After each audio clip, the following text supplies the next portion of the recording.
started. So hello everyone, my name is Dave Powell from Climate Outreach. I'll introduce myself in a second. Could I have the next slide please, Robin, if you can do that.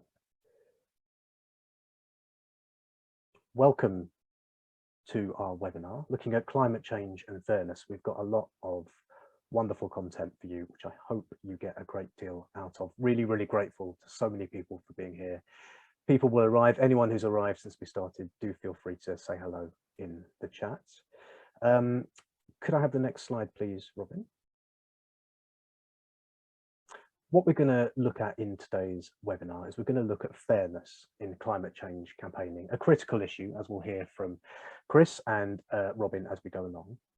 Fairness is hugely important. We're going to explain a little bit about why we at Climate Outreach are working on fairness, why we think it's so important right now. We're going to look at some of the key principles for public engagement that underpin our work and have underpinned our work on fairness more generally. And then most of the session is going to be Robin talking about recommendations that we've put together of how climate campaigners and advocates can best communicate with different audiences around the complex area of fairness in climate campaigning. And there'll be plenty of time for questions. On the questions front, there's a question and answer box at the bottom of your screen. Please use that for any questions, not the chat box. You'll see that as you add questions, you have the ability to upvote them if someone has added a question that you like. We'll try to come to as many as we can in the discussion at the end, although we may answer some in line as well as we're going along. I know some people are calling in and not online, so yeah, you won't be able to add questions, I'm afraid, but everyone else, you do have that functionality. Closed captions are available, so if you would like to turn those on, you can. I think you click the CC button, live transcript on your Zoom, which hopefully you can see. If anyone needs any help with any features, accessibility, or anything technical at all, use the chat function, not the question and answer box, and we will see that and help you. There's a feedback survey that will go out at the end. I'll go out to everyone who's signed up as well. If that is something you can take a couple of minutes to do, it is incredibly valuable to us. Every time we do this, we learn, we improve, we do a better session next time. So thank you for your feedback. As you can see, the webinar is being recorded and we will send the recording to everyone who's signed up. And the final thing is, every time if you do say something in the chat, do feel free to introduce yourself so that everybody knows who you are. Great, I think that's all from me for a couple of minutes. Next slide, please, Robin. And I'm going to hand over just for a couple of words of introduction to today's session and to Climate Outreach to Amira Sawas, who's our Director of Programs and Research. Amira.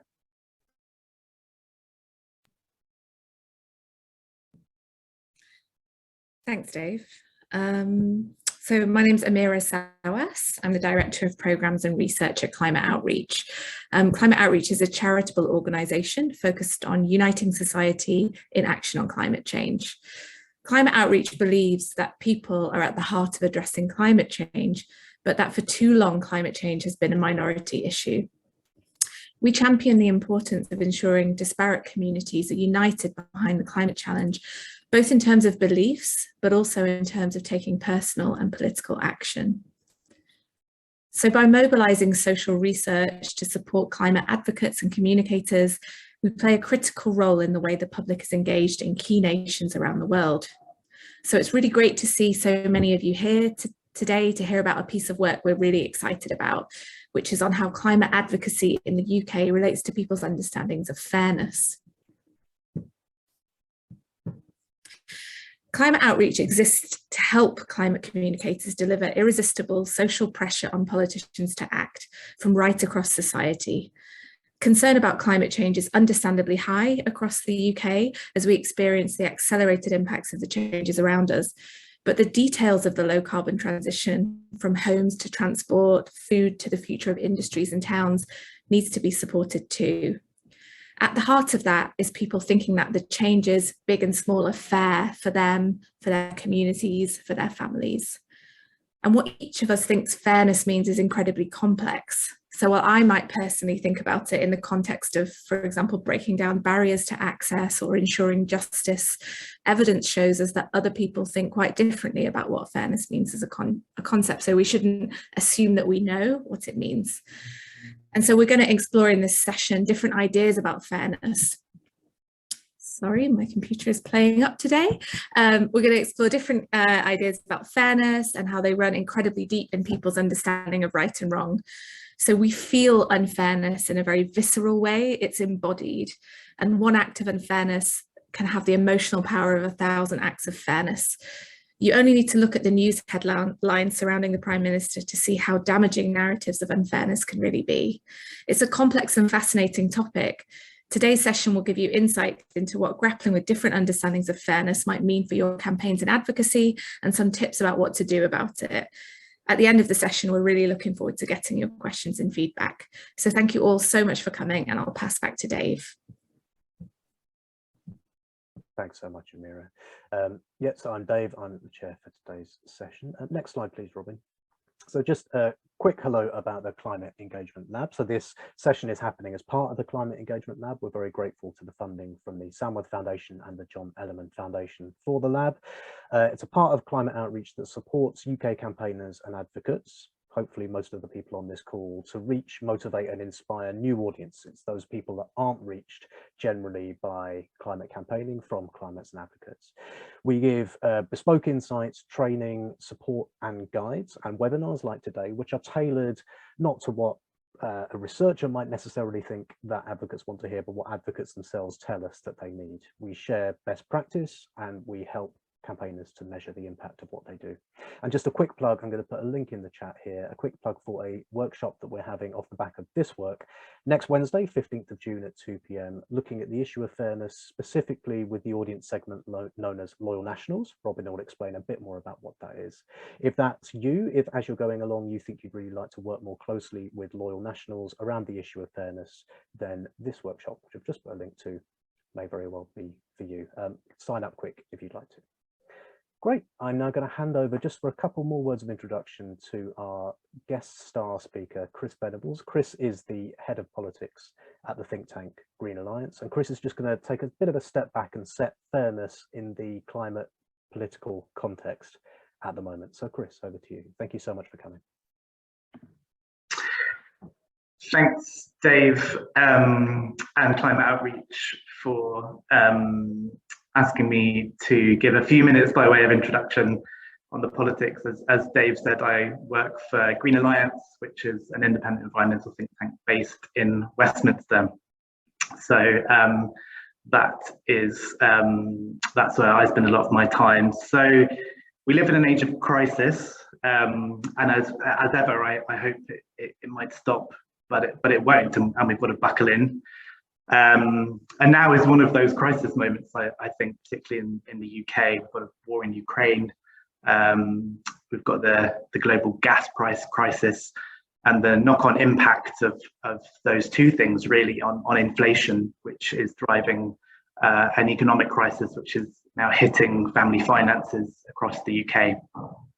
Not news to any of you.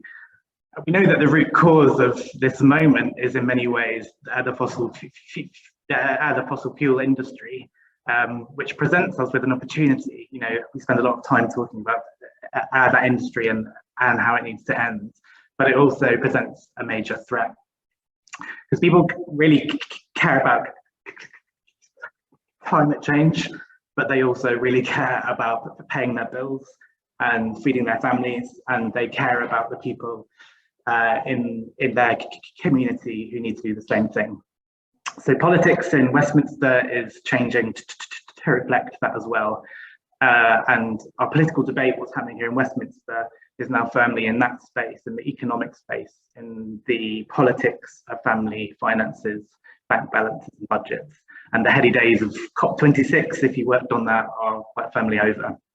So as people working on climate change, I think, and on climate politics, we've not always done the best job at linking what we need to see done on climate change with with the economics of this transition, and I include Green Alliance in that. I think sometimes we can even sound a little bit tone deaf. Strategically and in our politics, the only route through Parliament and through government over the next couple of years, particularly with a weak and distracted number 10, is through measures that can genuinely alleviate the economic hardship that we're facing in the short and the long term. So as we, as people who seek to bring about quite rapid change in almost every area of the economy, we have to learn to speak to that economic dynamic. And we have to do so in part because we also have to, be able to rebut effectively people like Nigel Farage, who we know is not going away. I think the possibility of that resurgent kind of right is always going to be there. And again, we've not always done that well. We talk about gigatons of carbon, but we don't talk about what it means. So I'll just finish by saying, yeah, we shouldn't underestimate the power of kind of forces who would seek to undermine our agenda and exploit a political weakness that we face. And there's a risk if we can't manage to navigate and articulate in our politics what this transition actually means for MPs, for policy, etc. So I think as we build up into the autumn budget, into the spring statement, and into the next general election, fairness is the grounds on which the climate battle will be fought. That's the ground game here in Westminster. And obviously that presents us with a massive opportunity if we can get it right. So absolutely delighted that this report is out, and I know that I'll be using it in almost all of the work that we do with MPs and parliamentarians. So quick overview, which is the hard thing to do, but yeah, thanks Dave and team for inviting me to take part. Chris, thank you so much. That was really great scene setting, wonderful stuff. Right, without any further ado, I shall hand over to our main speaker, to Robin Webster. Robin is Senior Programme Lead for Advocacy Communications at Climate Outreach. She's led on the work that we're going to be talking about, our work on fairness and climate change. So I'll let Robin introduce herself and the work. Just before she does talk, a reminder that the question and answer box at the bottom is where you should put your questions, and we will answer as many as we can. We'll do some in line and we'll take some live, so please make full use of that, and you can upvote questions that other people have done. Robin, over to you. Thank you so much, Dave, and hello everybody. Yeah, and I think I just want to first of all start off by saying I may have led on this work, but there's an awful lot of really good brains that have gone into it, not least Dave's, and also Adam Corner, who unfortunately can't make this webinar, but certainly has provided a lot of the really good thinking that's gone into this. So as you can see, a lot of what I'm going to be talking about during the next half an hour is based on our report that we've done, which is called Fairness in UK Climate Advocacy, a User's Guide. And what we have doing our best to do in this work is to create a set of insights and recommendations about how people in the UK perceive and understand, respond to the idea of fairness that can help UK advocates negotiate what is quite a tricky and complicated territory. And I think it's probably worth saying that, in some cases here, sometimes we've had to simplify, and sometimes we're stepping through some quite complex ideas, and hopefully creating something that's both authentic and usable on the basis of that. So the report is based on a number of key sources. First of all, the Britain Dort's climate research, which is based on the work being done with More in Common and in combination with Climate Outreach and the European Climate Foundation, and the updated research on fairness, which has been done thinking about in the real context of different audience segments across Britain and how they respond to the ideas of fairness. We also undertook a literature review, really kind of delving into the social science of how people understand and respond to ideas of fairness. And there's a number of really key reports which have some fantastic stuff in them, which have guided our work and helped us to think about this. I would particularly highlight reports from IPPR, the Fairness Foundation, Climate Assembly UK, and Framing Climate Justice, all of which have really driven what we're thinking about and doing here.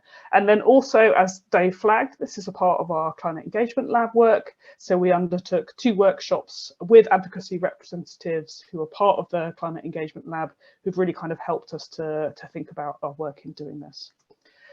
So we've been given a fantastic sort of political introduction into why this work is important. I think one real area that we want to think about is we understand in the UK, and our data shows us, that, you know, the idea that the UK is polarized on whether we're concerned about climate change, you know, those days are gone. People are concerned across British society about climate change, and you can really see this from the data. This is from different audience segments across Britain, showing that concern is really, really live right now. The thing about high climate concern is it's not necessarily the same thing as people leaping into enthusiastic response to, and enthusiasm about responding to climate change policies. Because, and as we all know, climate policy really responding to the challenge that we're facing right now requires real fundamental changes to our lives. So it's talking about transport, how we're driving our cars, homes, scrapping gas boilers, industry, ending to oil and gas and industry, taxes. It's something which touches every single person's life in this country in quite profound and massive ways. And a kind of theoretical concern and worry about climate change is not necessarily going to carry people through into responding and supporting those policies. And we know that fairness is really, really fundamental to how whether people support policies. And some politicians have kind of found to their cost that if they ignore the idea of fairness, and I'm sure we all understand that this is quite a live idea for us in the UK at the moment, then it can cause major problems in support for policies. So the idea of perceived unfairness, the idea not playing by the rules, can really change politics and can derail policy. And as a part of this literature review, we looked at the sort of evidence underlying this. For example, one paper looked at an analysis across about 88 different papers across 33 countries and found that it's the strongest predictor of support for climate policies is whether people think they are fair. More than their values, more than their political orientation, this is fundamental to whether people support particular policies.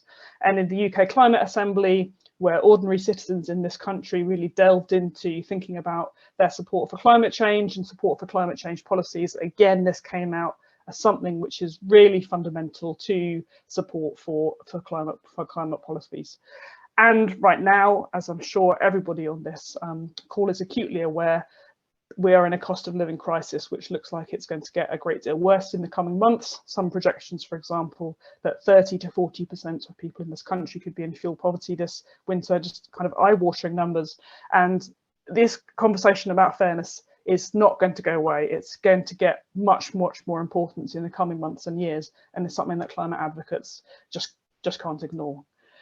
Of course, a flip side to that, we're also aware that there are, despite the lack of polarization in this country in response to thinking about climate change, there are opponents to the climate agenda who are willing and able and willing and trying their best to weaponize the idea of unfairness. So this quote from Steve Baker MP, a particular politician who's very active on this, saying the cost of net zero could deliver a political crisis greater than the poll tax.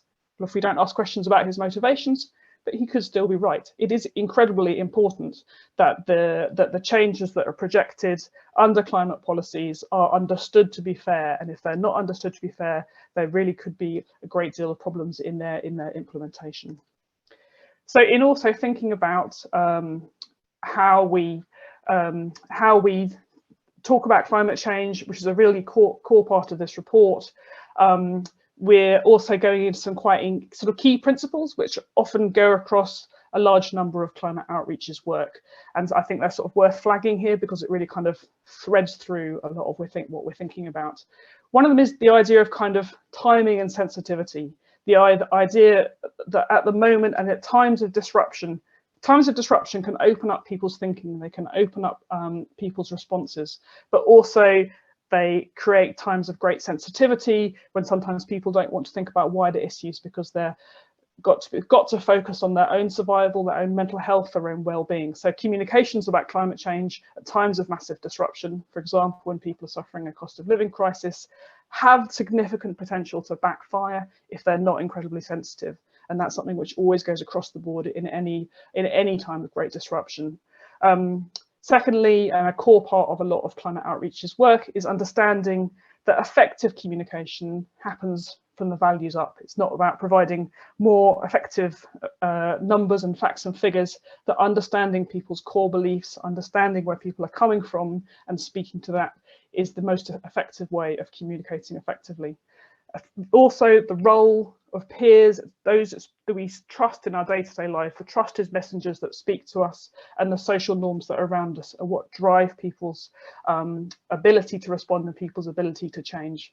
And finally, the idea of efficacy, the belief that I can personally do something, and if I do something, it's going to make a difference. It's crucial to motivating people's ideas that they can take action rather than feeling overwhelmed. A lot of these principles really thread through the thinking that we've done in this work. I want to very quickly give you an introduction to the British audience segmentation that Climate Outreach has been involved in creating with More in Common and ECF. I haven't got the time to go this in massive detail at the moment, but you can look at the Climate Outreach website to explore this further if it's something that's new to you.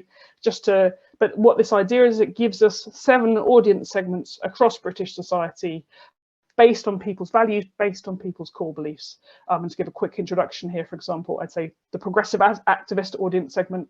I'd imagine there's a lot of us on this call probably sit in this segmentation. I know that I do myself. Backbone conservatives are often the sort of patriotic and proud conservative believers. Other segments which are here, for example, loyal nationals, a segmentation of people that are patriotic. These are often people that kind of voted for Brexit but feel threatened and feel concerned about their local environments. But also, this is a segmentation that also really cares deeply about climate change. So understanding across the board of the different ways in which people think across British society can help us to have that greater understanding of how people respond to and think about fairness. So what we've done is we've created a set of recommendations, and I'm going to run through those. There's 3 core sets of recommendations that I'm going to talk through. And the first one is the idea that we should prioritise fairness. It may sound obvious, but in the context of what I've just been talking about, the idea that fairness is fundamental to how people respond to public policies, fundamental to public support, and it needs to be embedded throughout policy. Here quoting the Committee on Climate Change, only a transition that's perceived as fair and where people, places and communities are well supported will succeed. So that it's so core to ensure that fairness is embedded in the planning and development, both of campaigns and of climate policies. Fairness really matters. And taking fairness seriously is more than just having a sort of good defensive comms strategy, thinking about what happens if we get attacked about fairness and it all goes wrong. It's actually thinking about how it can be embedded in core thinking about campaigns. But in that context, it's also worth mentioning that not all campaigns have to, or indeed can, be seen as fair as everyone. That's completely impossible. And as I'm going to dive into a little bit more now, people's understanding of fairness is quite complicated. So this isn't necessarily an easy thing to do, but it's so important to do that work, to do our best to understand and empathise with how different policy asks or messages are going to be perceived, whether they will be perceived as fair at the very outset of that thinking. Just to give a bit of an example, so this idea that there are many different understandings of fairness, and this is why it gets a little bit more complicated trying to think this through. There is a plurality of ways in which people understand fairness, and in fact the different ways in which people understand fairness is one of the core ways in which identify different political leanings, different attitudes to the world across Britain. So just to give one core example which comes up a lot, people who are more left-leaning often tend to see fairness more in the context of equalities of outcome, of the idea of kind of rights and social justice, of people having access to different human rights, to fundamental human rights, and inequality not being present and not being seen to be present in society. On the other hand, people who are more right-leaning tend to see it in a different way and often see it more in the context of equality of opportunity, the idea that people are able to make the most out of their lives, that people take personal responsibility for doing that, and that they have that opportunity to step up.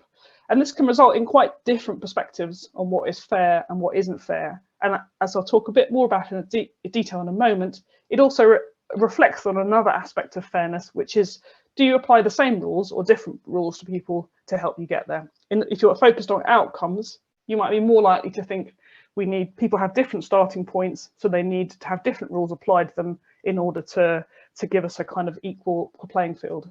But if you focus on opportunity, you might think that everybody should have the same rules applied to, rather than different rules. So these ideas kind of interact with each other.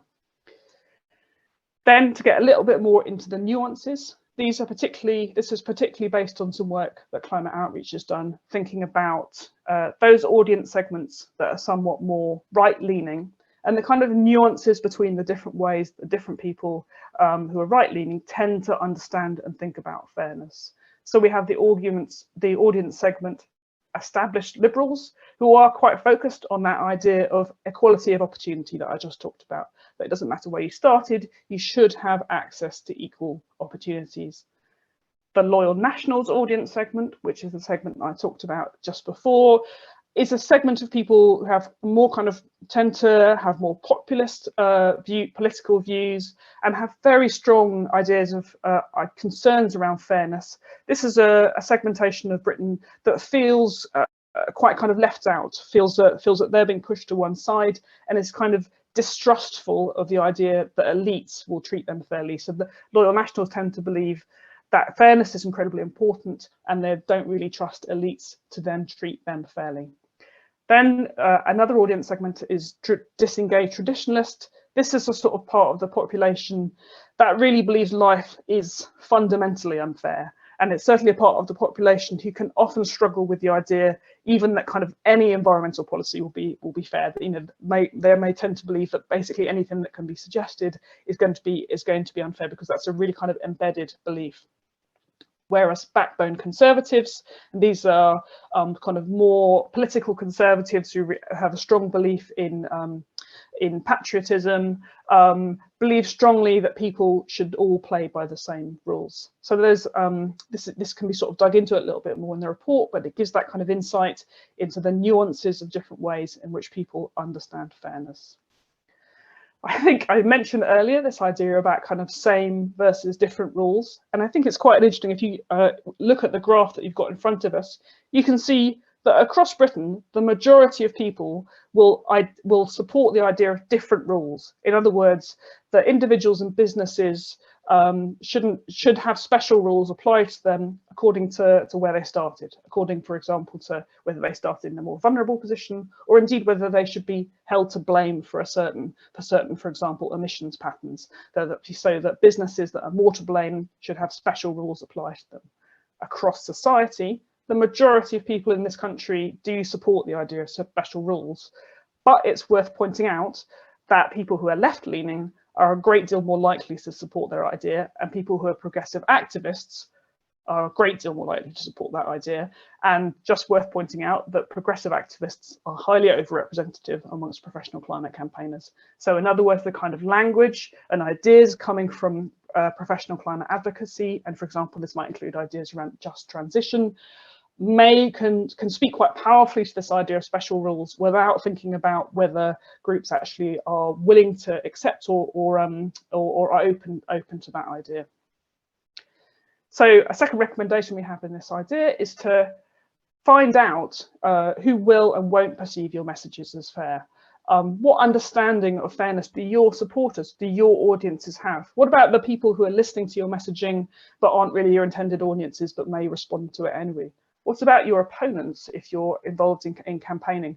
Do your opponents' messaging speak profoundly to people's fairness concerns? And asking your audiences, intended or otherwise, what fairness means to them in the specific context of your campaigning, and grounding campaign messages in data as far as possible.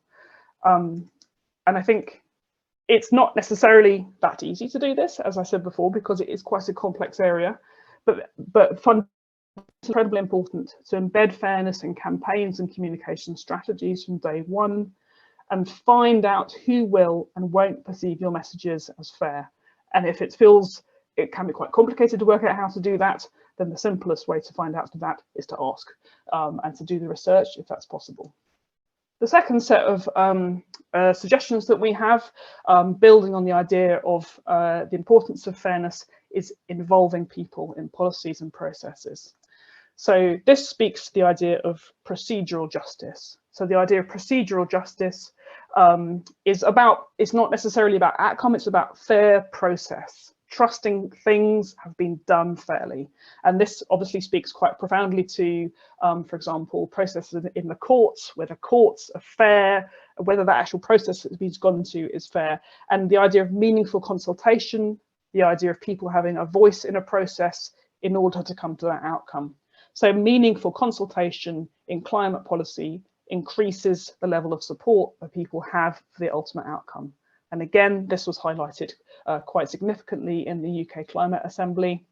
The idea of having a say is very important for audiences that feel they aren't listened to. And again, to go back to that audience segmentation, audiences like the Loyal Nationals, disengaged traditionalists who feel they don't have a say, who feel they're excluded, it's extremely important for those audiences to feel that they are being listened to in the creation of climate policy. And perhaps it shouldn't be too much of a surprise right now, but UK audiences do express low trust in politics in this country. And even though we currently have a government that came in with a mandate to act on climate change, you know, it was in the Tory party manifesto in 2019, that isn't reflected in how people think about it in this country. That mandate isn't kind of seen or reflected when people talk about it, for example, in focus groups. The public has got little sense of procedural fairness in climate policy. And again, groups like Loyal Nationals really have this strong sense in sort of focus groups when they say, I want to know more about this. I want to know what the process is. I want to be heard. I want to be a part of this if I'm going to offer any support for it. Therefore, our suggestion on the back of that is that climate advocates call for greater public involvement in the detail of net zero. And for example, if there are public calls for example, a referendum on net zero, that the advocates call for more and not less scrutiny on process and how policies are reached. Another suggestion we have is that as far as possible, campaign groups try to model this approach ourselves. Is it possible to involve your supporters or the public in shaping campaigns or policy asks or programs? What about mini citizen juries, for example, focus groups, surveys, and if at all possible, the idea of prioritizing audiences that you don't usually hear from, perhaps until it's too late and they're responding to the messaging. Another suggestion is that not to duck the difficulties that people can face in transition. And this comes from us, from a lot of the work that Climate Outreach has done, some of the focus groups, people that we've done with people from affected industries or people who are from the more disengaged audience segments tend to express and often express a great deal of cynicism about the promises made about green transition. And for example, you know, when talking about the idea of new jobs in an area where fossil fuel industries are likely to be significantly affected, people will start talking about how the local education centre was recently shut. You know, that they don't believe that these kind of shiny promises are really going to come their way. And, you know, perhaps with a great deal of justification. And that, as I think quite often happens in the climate debate, the kind of idea of calling to sort of macro level arguments, this is going to be good for the average household or GDP, those arguments from the perspective of someone who is themselves suffering and dealing with the cost of living crisis, it just don't really wash, really, you know, and can be seen as kind of sidestepping and can indeed exacerbate the accusation of being sort of elitist. People need to trust and believe that the benefits will be experienced by people like me, that this is something that's truly going to happen. And I think it's worth flagging again that some groups profoundly distrust environmental campaigners. I think this question here, these come from one of our surveys. Environmental campaigners are mostly hypocrites who fly on holiday while lecturing the rest of us on how to live. It's not strongly supported across the board, but it's probably supported enough to give some level of pause. And I added in a quote, which is from some focus groups, I think from about a good decade ago at Climate Outreach, but has always stuck in my mind the phrase that environmentalists is a label for a particular kind of wealthy and or moralizing individual. So that perception of environmentalists does persist, and it means that environmentalists are often not the trusted messengers who can really authentically say, this is what's going to happen. So our recommendation on the back of that is to pass the mic to trusted messengers to pass it over to those who have greater trust in the authentic, tangible stories from people like me, giving light to examples and stories that show the transition in action, show diverse communities getting on with it, building that sense of efficacy, building that sense that there is something that can be done on a local level and by people like me, using tangible, credible examples, passing the mic to people that can speak about that with authenticity and in their local projects and communities. So that's the summary of the recommendations we've made about involved people, calling for affected people to have a meaningful say, and modelling that as far as possible in your own activities. Don't duck the difficulties that some may face during the transition. Be honest about it. Pass the mic to messengers trusted by the audiences the activists can't reach. On to our final set of recommendations, grounding communications in widely held views. And this is perhaps where I can, it can feel a bit less complicated, because we can at least say that there are some widely held views across British society about how fairness operates across our society, the advocates that can powerfully and authentically speak to. And this comes from the more in common quote in the audience segmentation. A majority of every one of the 7 segments believe that inequality is somewhat or very serious problem in the UK today. So this is the kind of first shared belief we want to highlight. The less well off should pay less. Most people in Britain broadly agree that being asked to do more than your share is unfair. Most people support the idea that grants to the rich for climate policy are unfair. There's more support for home insulation grants as households become poorer. So that is a commonly held belief across our society. There is a caution to it. People do not necessarily who might see themselves as vulnerable or people who should be taken care of. In fact, there's an interesting finding that people who are the least likely to be in vulnerable groups across the different audience segments are the ones who are often the most likely to express support for the kind of just transition measures, for special measures and special support for those who they see as vulnerable. Because people don't like the idea that they should be taken care of, that they're vulnerable. A suggestion in the back of that is that we focus more on the idea of agency, on giving people the power to take control of their own lives, rather than kind of putting them in a victim box, which often isn't really appreciated. A second shared belief is the commonly held belief that British society is unfair. And when we were doing this work, Adam and I were talking about it, and I realised, talking about my mum always used to say when I was growing up, life isn't fair.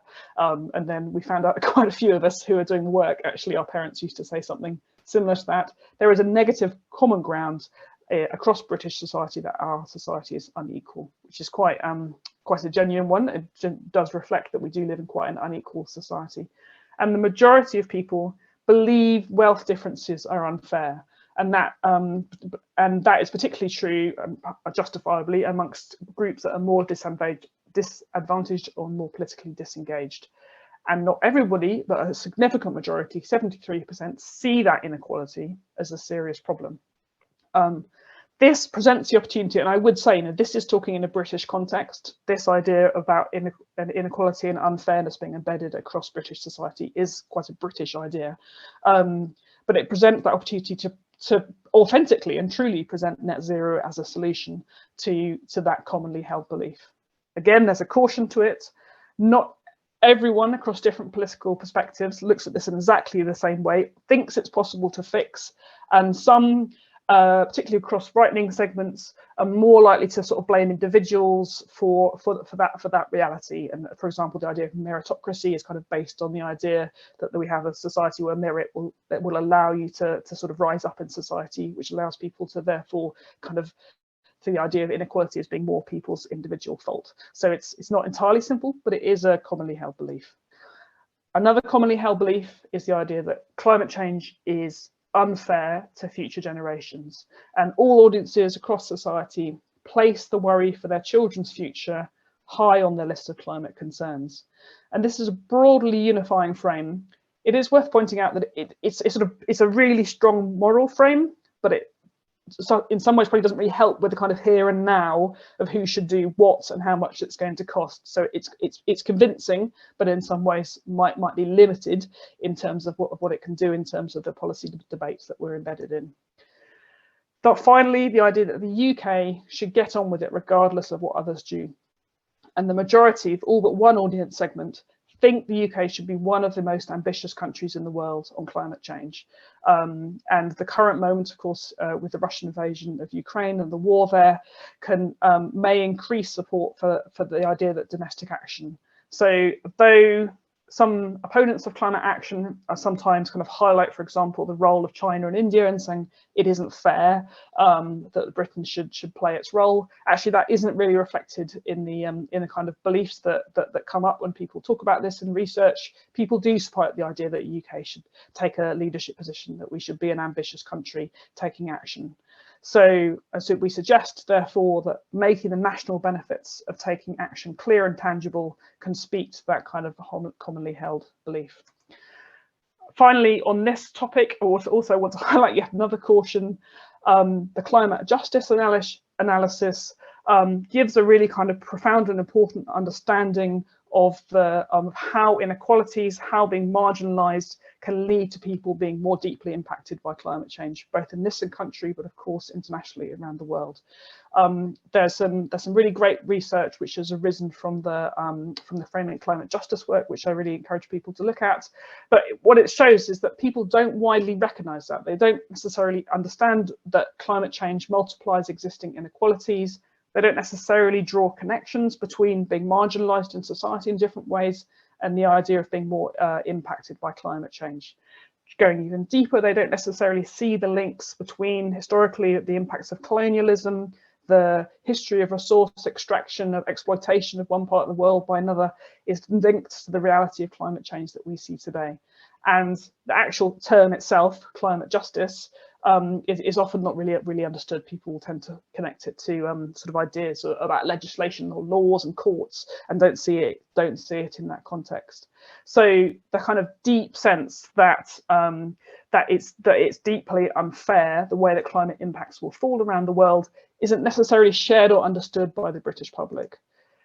So that sense that climate impacts are unfair isn't shared. However, there is, if you dig a bit deeper, people do show an openness to many of the core principles of the climate justice analysis and the unfairness that's a real strong part of that story. So an understanding of the need to protect vulnerable communities, that governments and businesses hold responsibility, agreeing with the idea of polluter pays.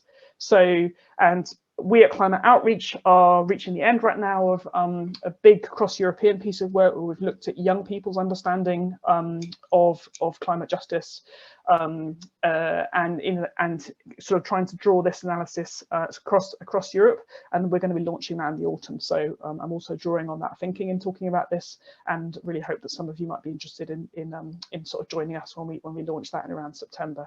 So our suggestion is that climate justice campaigners would need to be aware of that the British public doesn't currently, that is the context, that doesn't currently have a deep understanding of that analysis, which creates a sort of need to raise awareness of those unequal impacts. And for some audience segments, will always be more strongly motivated by the local environmental changes they see happening around them. So for example, Loyal Nationals are very kind of connected to their local environment, and therefore that creates probably a greater need to talk strongly about how those unequal impacts are experienced on a local level as well as an international level. So in summary, our final set of recommendations: grounding communications in widely held views, including that the less well-off should pay less, that future generations matter, that climate action has the potential to make our society less unfair, and that the UK can take a leadership position and can get on with it. And for climate justice advocates to be aware that the British public does not currently share that analysis, but is responsive to and understands to some of the principles behind it when they're kind of explained and delved into. So in the summary, communicating around fairness in climate policy, we suggest first, prioritise fairness, embed it, think about it. Don't let it be a kind of quick add-on at the end. Involve people, think about how people need to be a part of the process of creating climate policy and what it looks like in the end, and ground the communications in widely held views about what fairness looks like in the context of climate policy. So that's the end, and we got to the stage of questions and answers. I think it might be, I should probably stop screen sharing. Dave, I'll let you come back and tell me what to do. Yeah.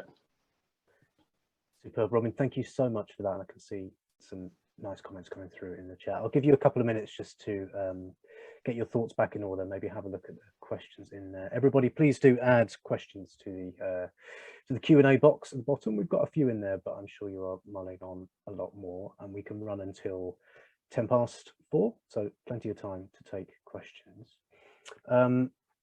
Amira, if you're on the call, give me a little signal that you're on the call. Jolly good. I can see you're typing an answer to Tongi, but perhaps if you could say it out loud might be great. So it's a good question. So maybe if you read the question out and take it, that'd be fab. Sure, it's quite a complex question, but I appreciate it. So the question is, how do you recommend we integrate climate justice initiatives if this isn't widely recognised?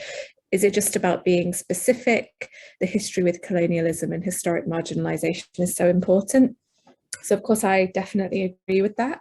But I think I've sort of learned through Climate Outreach's work and some of the insights that have come out that there's really a need to journey people. If we are to sort of make the case for climate justice, we have to meet people where they currently are. If we are to journey them, and a lot of communications around climate justice, and I'm guilty of doing this myself, having my previous career in it, we start from a place of expecting everyone is on the same level with us about what's fair, what's just, who should be supported, who's the most effective, and that's affected, and that's not necessarily the case. So work like this helps us to start have a listening ear and empathizing, and then what we have to do is meet people at a level and really understand what is it that's going to open them up to some elements of climate justice. It might not be the whole thing, but there may be elements of climate justice that they can relate to and want to sort of connect with. So I think there's a couple of things. I think breaking it down, I think this more and more as time goes on, that breaking down climate justice into its parts, like what does it really mean for people, is important, but also, yeah, like how can you journey somebody from where they currently are to that? There needs to be a lot more thinking and engagement to get there. That doesn't answer the question fully, but it gives a direction, I think. Have a look in the report as well, Tommy, because there's we do go into this as well in there. I've just put a link to the report in the chat. Also, just to note, Siri has just put a link. If people do have to leave early, there is a link to the feedback form that Siri has done, which if you could take a couple of minutes, would be very, very much gratefully received. I'm going to come back to Robin now and ask a question from Jessica. So Jessica asks, how can we use these insights to not only increase policy support, but encourage people to get involved with their local communities and low carbon initiatives? So bridging the gap between awareness and action. Robin. Thanks, Jessica. Yeah. Yeah, and it's certainly been something that we've been thinking about quite a lot at Climate Outreach over the last few months. It's under the kind of slightly technical term of sort of concern to action, the idea of how do you move people from a place of saying that they're worried about climate change and sort of theoretically supporting to actually getting to a point where they're willing to do something. I think as a first point here, I would highlight some of the kind of key principles that I talked about right at the beginning of the presentation, particularly the role of peers and social norms around us, and also this idea of kind of efficacy. And I think there's a really interesting set of ideas around what motivates someone from being a bit worried to actually doing something. And one of the core parts of that is the sense of having conversations with people around them, the things that their peers are saying to them, and the idea of kind of the changing social norms. So encouraging people to engage and kind of, I think, sometimes kind of see the significance of the work, the things that they're doing on a day-to-day basis in the context of, you know, I always think that, like, for example, if I take the train to a part of Europe rather than flying or something, that action is important, not only because it's important for me as an individual or for the emissions, but because also it's kind of socially important. It's important for the people around me. So I think that idea of kind of trying to move social norms through the work that people are doing, the things that they're talking about, to the people around them, I think encouraging people to sometimes even do those kind of very small things. We have a handbook called Talking Climate, which is also about kind of getting people to just have conversations about climate change in their daily lives, to move from feeling disempowered to feeling that they can do something, and engage with the people around them is a really good first step. I also think that this concept of efficacy, this idea of, you know, what will move people into feeling that they have some ability to do something, is the idea of kind of having community which supports us around us is often a really core part of that, and thinking about communications that will allow people to take those tangible steps where they feel that they have a sense of efficacy, and even though they may have done a small thing, they've done something that's made them feel more of a part of a community of people who is doing something. I think some of those principles are kind of often ignored, and they are the kind of stepping stones by which people move into a point of taking action. Superb. And Robin, there was a question from Benjamin, which you've sort of talked to, and we've answered it in line, but Benjamin was asking about recommendations for how we communicate within our own families. Because it can be hard enough talking to, possibly the hardest conversations of all, talking to our families. Benjamin notes, it seems crazy so many of us have similar backgrounds as our parents, but we can't all agree on climate policies. So yeah, in that vein, is there anything you want to add on that? I think I probably would refer you back to some of our previous work, actually. We have a piece of work called Talking Climate, which is our Talking Climate handbook, where we sort of really laid out a kind of set of principles for having, specifically, we were thinking about, you know, having those conversations with someone around the Christmas table and all that sort of stuff. And one of the core stuff that we lean into with that is the idea of respecting the people that you're listening to, concentrating on the connection with them, listening to them, and in some cases kind of trying to take the pressure out of conversations like that. So instead of just like sort of feeling that you have to win some kind of complicated fact war and that you need to know more than them, but they're actually leaning into the process of listening to where they are, and then focusing on finding the connection between you and the other person, and where you actually have a point of agreement, and using that as the kind of moment of leverage. Another aspect of that we talk about is telling your story. So just authentically talking about your story, why you have a particular set of beliefs, where you've come from, and allowing other people to tell their story as well. And in doing that, it often allows people to kind of relax and open up. There's a great little workshop exercise where you essentially just allow people to do that for about 4 or 5 minutes in a kind of deep listening way without interrupting. And people actually often come out with quite kind of profound stuff when you allow them to tell their story. So in sort of mixing that up with some of these ideas around fairness principles, I think actually has the potential to be quite profound, really. Thanks so much, Robin. I'll give you a tiny bit of a break. There's a question from Kit, which I'm going to read out. So the question from Kit is it appropriate to challenge calls for cuts in fuel tax by pointing out that many of the most disadvantaged are dependent on public transport, so it's better to use pounds to cut costs for public transport? Which is a question about how we talk about big things in societies, how we talk about some of the impacts that may affect inequality across society. So Emma, would you like to respond to that? Emma is our researcher who leads on a lot of our climate work and has some insights. And then Robin, I know you might have some thoughts on that. Thanks, Dave. Yes, and thanks, Kit, for the question. That's a really interesting one to think about. I wanted to draw on our recent research here that we've been doing at Climate Outreach. So we looked at, Robin mentioned it in her presentation, we looked at perceptions and attitudes to net zero and fairness among the segments that tend to vote more centre right. And we did ask a question on road tax, and we found that across the segments, they think it's more fair for those on higher incomes to pay road tax than those on lower incomes. Of course, some more than others. So we have progressive activists thinking it's more fair for higher income to pay these road taxes than, say, the disengaged groups. So it's interesting there. And I think something else to pick up on here is because they have these views about, based on fairness across incomes, it's important, as Robin said, to make sure that we're getting our citizens to have a say in what changes and when. And something else I just wanted to mention here is we're also collaborating on a project across Europe called A Fair Energy Transition for All. And some of the focus groups that were run looked at kind of public transport and views on this and fairness. And it really differed among those living in rural areas and those living in urban areas. So rural areas, it was much harder for them to get public transport, and it was they really needed it more so than maybe urban urban participants. So again, we're seeing that this is fuel tax and public transport. There is big kind of views on this across inequalities and across incomes, and it's important to ensure that we're allowing all these participants and citizens to have a say on this. Thanks, Emily. Robin, do you want to pick anything up on that? Yeah, thank you. It's a really interesting question. I was just thinking about an answer that's probably going to make the answer a bit more complicated, because I think, yeah, in a way, it is appropriate.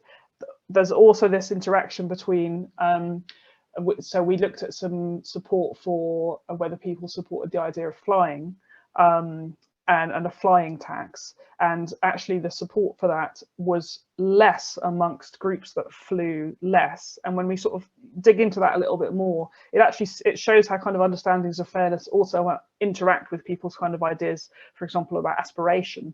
So this were groups of people who didn't themselves fly twice a year that often, but weren't that supportive of the idea that flying twice a year should be taxed.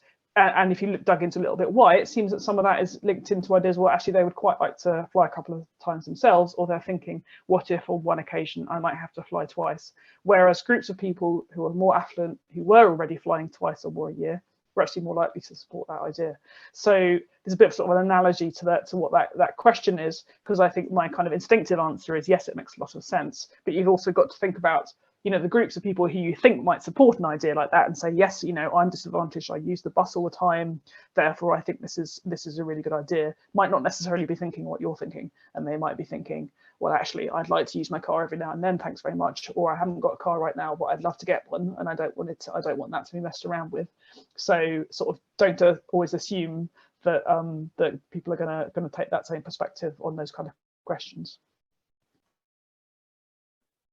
Fab stuff. And this looks like the last question, so I'm going to ask it. And if a question comes in during this question, we shall ask that. It's a question from Tongi, and it's about the net zero referendum point. In one of your slides, Robin, you talked about the net zero referendum, and you said some people are calling for it, like Nigel Farage, and that the answer to that is not to try to back that away. Tongi says it'd be interested in hearing more. As a climate advocate, I feel very wary of supporting that, given how this binary decision can create a divisive atmosphere and lead to unpredictable results. So it isn't the kind of public engagement that we want, the idea of a net zero referendum, and is it more about how it gets delivered rather than whether? Would you like to expand a bit on the net zero referendum point? And perhaps, you know, when we're saying give people a say, what we think that really means. Thanks, Tengi. And actually, you're, well, partly giving me an opportunity to confess to something, partly an opportunity to enlarge on something, which is actually, as I was saying that, I was thinking, I had some of the same thoughts came into my head, actually, and I think those words might take it a step too far. I think the principle that it's really that sort of rejecting and backing away from the idea of more scrutiny on climate policy is quite a damaging one, and it needs to be treated with great care.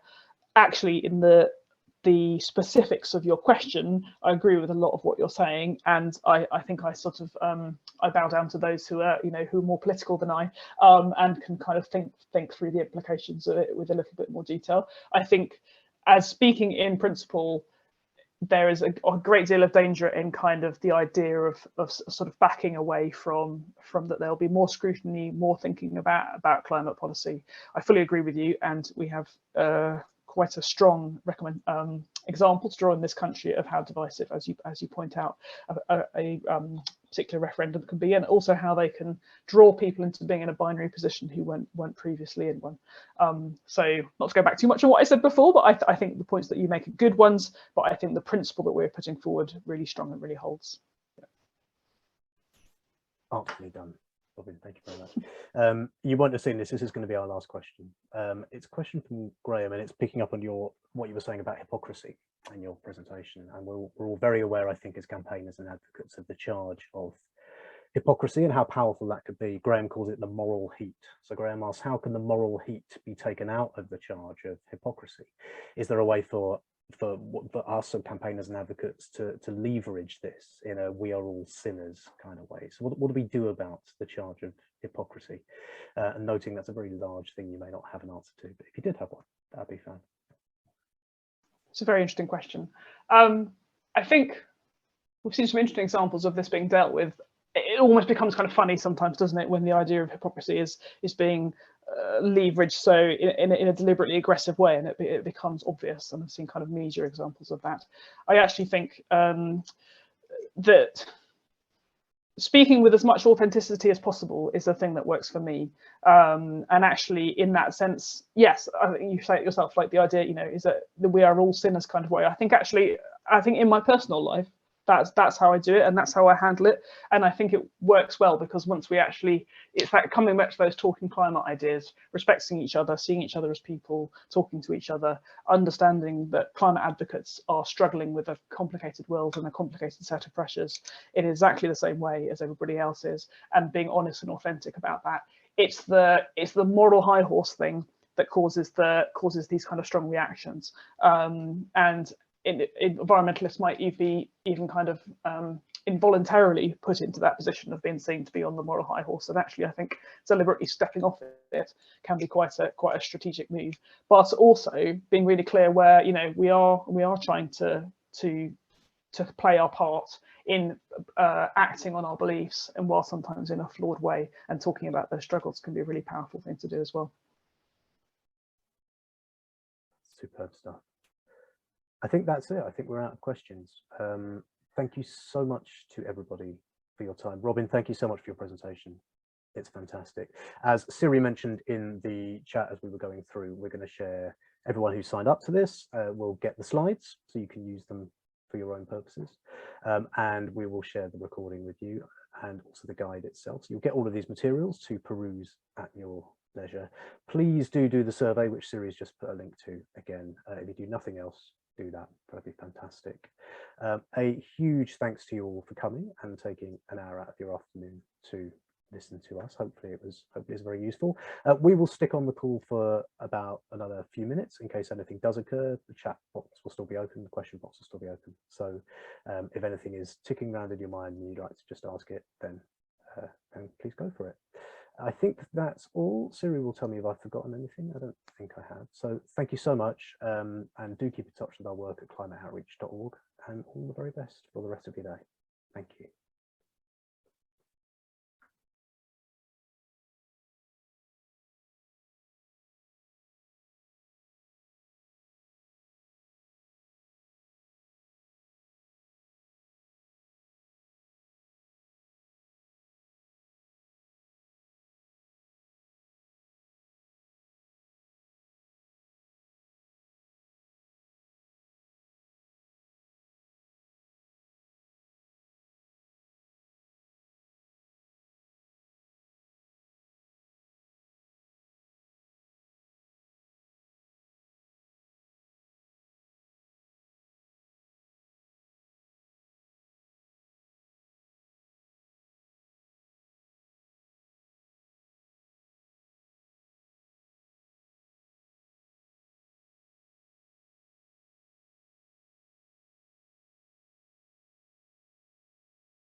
just in case anyone is still online, we're just about to close the call. So if you are typing a question and you haven't yet submitted it, submit it.